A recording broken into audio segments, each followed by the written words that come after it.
বন্ধুগণ, হ্যালো বন্ধুগণ, কেমন আছো সবাই? আজকে আমরা চলে এসেছি শেরপুরের গজনিতে। এই কেবল কারের রাইডটি দেখে আমাদের খুব মনে ধরে গেল। তো আমরা ঠিক করলাম যে কেবল কারে উঠবো। তাই আমরা কেবল কারে উঠলাম। নিচে লেক বয়ে চলেছে, দুপাশে পাহাড়ি টিলা, মাঝখান দিয়ে এই তার এই কেবলের মধ্য দিয়ে ছুটে চলেছে আমাদের কার। তাই এর নাম হয়েছে কেবল কার। চারিদিকে অসাধারণ সৌন্দর্য, সবুজ গাছপালা, খুবই সুন্দর পরিবেশ। একটি মনোরম বিকাল কাটছে আমাদের শেরপুরের গজনিতে। কি যে ভালো লাগছে বন্ধুগণ, বলে বোঝাতে পারবো না।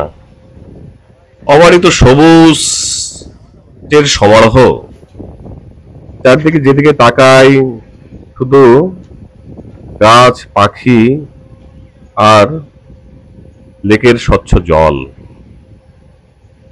এটা লেক না, এটা ঝিরি বলা চলে। কেননা পাহাড় থেকে যে নদীগুলো নামে, যে জলগুলো, জলের ধারাগুলো নেমে আসে, সেগুলোকে ঝিরি বলে।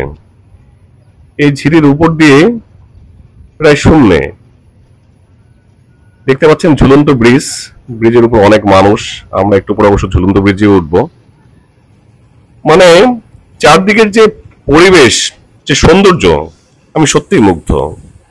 আপনারা যারা এখনো আসেননি গজনি, আমি সবাইকে গজনি আসার জন্য রিকমেন্ড করব। কিভাবে গজনি আসতে হয় খুব শীঘ্রই আমি আমার নেক্সট ব্লগে আলোচনা করব।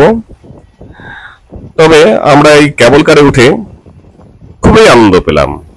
তাই আপনারা যারা আসবেন সবাইকে বলবো যে আপনারা কেবল কারে উঠবেন।